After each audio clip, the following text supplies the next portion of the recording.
செய்தியை பார்த்து வருகிறோம்.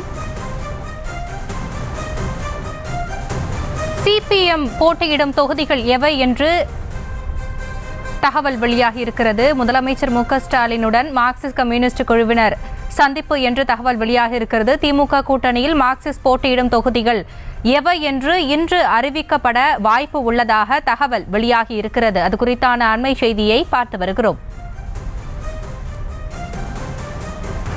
முதலமைச்சர் மு க ஸ்டாலினுடன் மார்க்சிஸ்ட் கம்யூனிஸ்ட் குழுவினர் இன்றைய தினம் சந்திக்கிறார்கள். அது குறித்தான அண்மை செய்தியை பார்த்து வருகிறோம். கூடுதல் விவரங்களோடு இணைகிறார் எமது செய்தியாளர் பாரி கார்த்திக்.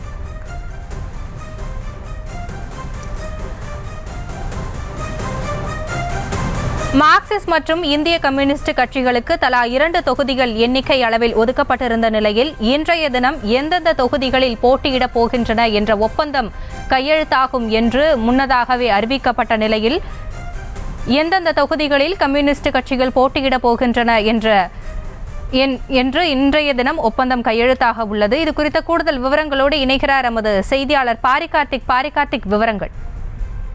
வணக்கம். இன்றைய தினம் இந்திய கம்யூனிஸ்ட் மற்றும் மார்க்சிஸ்ட் கம்யூனிஸ்ட் மற்றும் மதிமுக என 3 கட்சிகளுக்கும் எந்தெந்த தொகுதிகள் என்ற அடிப்படையில் ஒப்பந்தமானது கையெழுத்தாக இருக்கிறது. கடந்த வாரம் இந்த 3 கட்சிகளுக்கும் எண்ணிக்கையின் அடிப்படையில் இடங்கள் கொடுக்கப்பட்டன. இந்திய கம்யூனிஸ்ட் கட்சிக்கு 2 இடங்களும், மார்க்சிஸ்ட் கம்யூனிஸ்ட் கட்சிகளுக்கு 2 இடங்களும், அதே போல மதிமுகவிற்கு 1 இடமும் என்ற அடிப்படையில் இந்த 3 கட்சிகளுக்கும் 5 இடங்கள் எண்ணிக்கையின் அடிப்படையில் கொடுக்கப்பட்டன.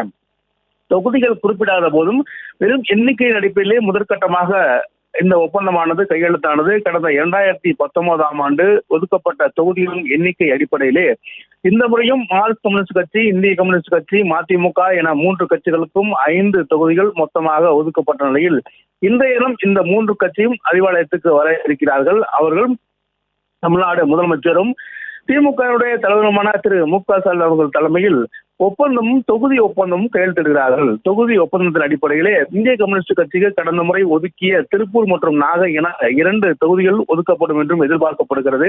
அதே போல மார்க்சிஸ்ட் கம்யூனிஸ்ட் கட்சியை பொறுத்தவரைக்கும் கடந்த முறை என்ற மதுரை தொகுதி கண்டிப்பாக இந்த முறை ஒதுக்கப்படுகிறது. கூடுதலாக அவர்கள் கோயம்புத்தூரில் கடந்த முறை நின்றார்கள். இந்த முறை கோவைக்கு அவர்கள் வேண்டாம் என்று கூறிவிட்டதன் காரணமாக அந்த ஒரு தொகுதி மட்டும் மாற்றி தரப்படுகிறது. அதன் அடிப்படையிலே அவர்களும் 2 தொகுதிகளுக்கும் இன்றைய தினம் கையொப்பமிடுவார்கள் எதிர்பார்க்கப்படுகிறது.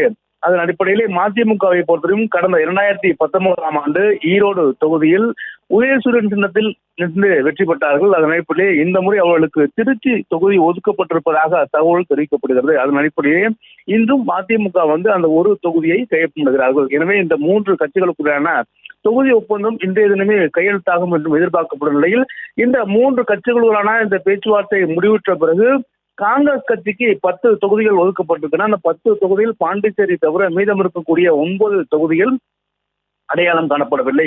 அவர்களும் இன்று மாலையோ அல்லது நாளை காலையோ இந்த தொகுதி ஒப்பந்தமானது முழுமையடைந்து கையொப்பமிடுவார்கள் எதிர்பார்க்கப்படுகிறது. இப்போது மார்க்சிஸ்ட் கம்யூனிஸ்ட் கட்சி தற்போது வந்திருக்கிறார்கள். அதன் அடிப்படையில் முதலமைச்சர் முன்னணியில் இன்னும் சற்று நேரத்தில் ஒப்பந்தமானது கையெழுத்திடுகிறார்கள். தங்களுடைய விவரங்களுக்கு நன்றி பாரி கார்த்திக். செய்திகளை உடனுக்குடனும் துல்லியமாகவும் தெரிந்து கொள்ள சப்ஸ்கிரைப் பண்ணுங்க.